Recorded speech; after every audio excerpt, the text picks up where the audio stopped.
இப்ப ரொம்பவே ஒரு பெரிய ஹாட் டாபிக் என்னன்னா, ஜனநாயக படத்தோடைய அந்த தணிக்கை குழு சான்றிதழ் எப்ப வரும்? அப்படிங்கிற ஒரு எதிர்பார்ப்பு தான் பெரிய அளவுல போயிட்டு இருக்குது. இந்த நிமிஷம் வரைக்குமே தணிக்கை குழு சான்றிதழ் வழங்கப்படவில்லை ஜனநாயக படத்திற்கு. ரசிகர் மத்தியிலும் சரி, படக்குழுவினர் மத்தியிலும் சரி மிகப்பெரிய ஒரு டென்ஷன் இருக்குது.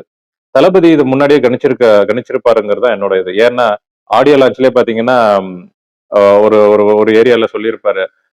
புரொடியூசர் வந்து இந்த மாரி படம் பண்ணணும்னு கேட்கும்பொழுதே நான் சொன்னேன், "நான் பாலிடிக்ஸ்ல வேற என்ட்ரி ஆகுறேன்.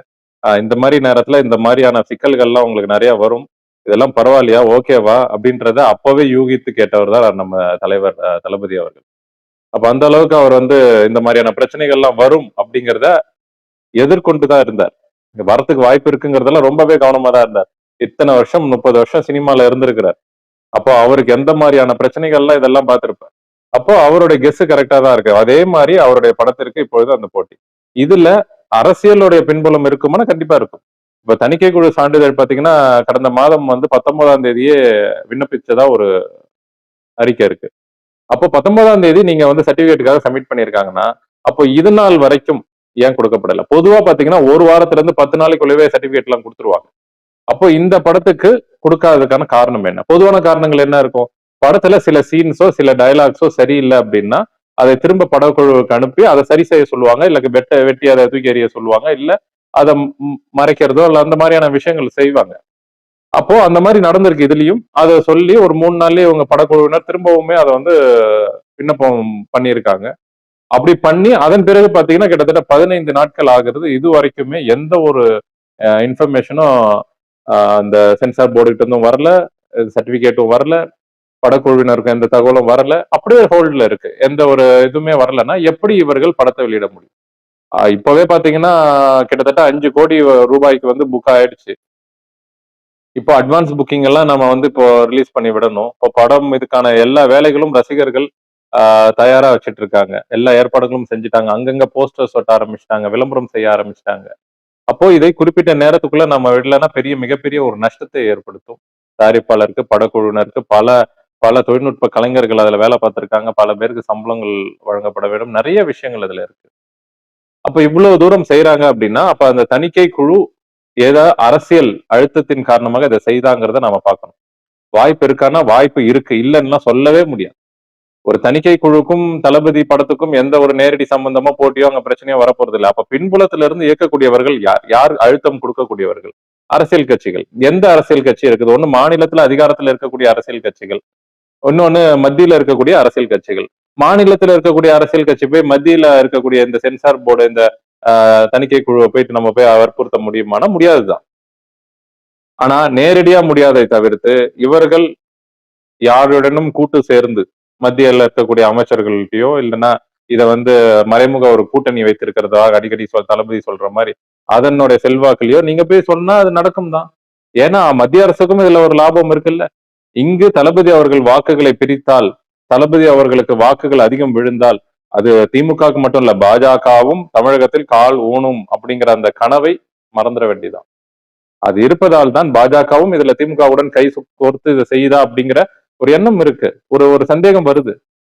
இது என்ன சார் புதுசு புதுசா கதை சொல்றீங்க? இதெல்லாம் என்ன சார் இதானா வேலை? வாய்ப்பு இருக்குதுங்க. இந்த தேர்தலில் ஆட்சி யார் வரணும் வரக்கூடாது நிர்ணயிக்கிற இடத்துல தளபதி இருக்கிறார். அது இந்த படம் வெற்றி அடைந்தது அப்படின்னா, அது இன்னும் அதிக செல்வாக்கை தளபதிக்கு கொடுக்கும். இன்னும் அதிக செல்வாக்கை கொடுக்கும். வரவேற்பை கொடுக்கும். ஆதரவை கொடுக்கும். அப்ப இதை தடுத்தா மட்டும்தான் மன ரீதியாகவும் இல்ல தளபதிக்கு ஆதரவா இருக்கக்கூடிய ரசிகர்கள் மக்கள் இவங்க மனசுல வந்து தளபதி ஜெயிக்கிறது கொஞ்சம் சிரமம் தான் அப்படிங்கிற ஒரு எண்ணத்தை இந்த திரைப்படம் தோல்வியின் மூலம் அதை உருவாக்கணும்னு நினைக்கிறாங்க. அதனால இந்த திரைப்படத்தை எப்படிலாம் தோல்வி அடைய செய்யணுமோ அடை செய்யறாங்க. பராசக்தி படம் வரும்போது அந்த தேதியில ஒரு பிரச்சனை வந்தது.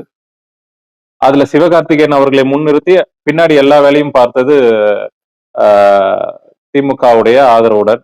ஏன் திமுக ஆதரவுடன் இந்த படத்தை பராசக்தி படத்தை வெளியிட போவது யாரு? டிஸ்ட்ரிபியூஷன் யார்? Red giant. ரெட் ஜெயண்ட் வேற திமுக வேறலாம் கிடையாது. ரெட் ஜெயண்ட்ங்கிறது திமுக தான். துணை முதல்வர் அவர்களுடைய சொந்த நிறுவனம் ரெட் ஜெயண்ட். இன்னைக்கு வேணா அத தனது பிள்ளைகள் பேர்லயோ இல்ல உறவினர் பேர்களோ மாத்தி நம்ம கொடுத்துடலாம். ஆனா ரெட் ஜெயண்ட்னாலே திமுகங்கிறது எல்லாருக்கும் உலகம் அறிந்த விஷயம். அப்ப அவர்கள் இந்த படத்தின் மூலம் பராசக்தியை கொண்டு வந்து இந்த பராசக்தியில படத்தின் மூலியமாக சில தங்களை திமுகவையும் திமுகவுடைய கொள்கைகளையும் பெருசா இருக்குதுங்கிற மாதிரி மக்கள் மத்தியில கொண்டு போகணும்னு நினைக்கிறாங்க. அதுக்கு ஜனநாயக திரைப்படம் வந்து தடையா இருக்குமோங்கிற பயம் அவர்களுக்கு உண்டு. அதனால அவர்கள் சார்பில் இருந்தும் இது தடுக்கணுங்கிற ஒரு எண்ணம் இருக்கு. ஜனநாயகம் வெற்றி பெற்று தளபதி அவர்களுக்கு மிகப்பெரிய ஆதரவு கிடைச்சது அப்படின்னா தமிழ்நாட்டுல பாஜக எப்பவுமே கால் ஊன முடியாதுங்கிற ஒரு நிலை ஏற்படும். அப்போ அவர்கள் செய்யும் வாய்ப்பு இருக்கான வாய்ப்பு இருக்கு. இதுல என்ன கூடுதல் இதுன்னா அந்த தணிக்கை குழு அந்த இன்ஃபர்மேஷன் அண்ட் பிராட்காஸ்டிங் அமைச்சரவையில இணை இயக்குனர் இருக்கிறவர் டாக்டர் எல் முருகன் அவர்கள். பிஜேபி எல் முருகன், நம்ம எல் முருகன் அண்ணன் தான். அப்போ இங்க தமிழ்நாட்டுல இந்த படத்தோட முக்கியத்துவம் என்னங்கிறது தெரியும். அதுல இருக்கிறது ஒரு தமிழ் ஆள் தான் இணை இயக்குனரா இருக்கிறார், இணை அமைச்சரா எல் முருகன் அண்ணன்.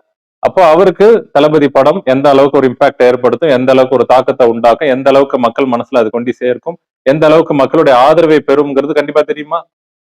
அப்போ அவர் இதுல செஞ்சிருக்க வாய்ப்பு இருக்குமா? இல்ல அவர் மூலியமாக இதை செய்திருக்க வாய்ப்பு இருக்குமானா இருக்கு. நான் அவர் செஞ்சிட்டாருன்னு சொல்ல, செய்ய வாய்ப்பு இருக்குது அப்படின்னு தான் நான் சொல்றேன். இல்லைன்னா இதுக்கான விளக்கம் எங்களுக்கு வரணும். இல்ல படக்குழுவிற்கு வந்திருக்கணும். ஏன் இது வந்து நீங்க இவ்வளவு நாள் தாமதமா வச்சிருக்கிறீங்கன்னு கேள்வி கேட்டா அவங்களுக்கான விளக்கத்தை கொடுக்கணுங்க. பாருங்க இதெல்லாம் சரியில்லை, இதெல்லாம் மாத்தணும், இதெல்லாம் இது பண்ணுங்க, இதெல்லாம் வந்து கட் பண்ணுங்க, இதெல்லாம் வந்து ரிமூவ் பண்ணுங்க, இல்ல ஆல்டர் பண்ணுங்கன்னு ஏதாவது ஒண்ணு சொல்லணும் இல்ல.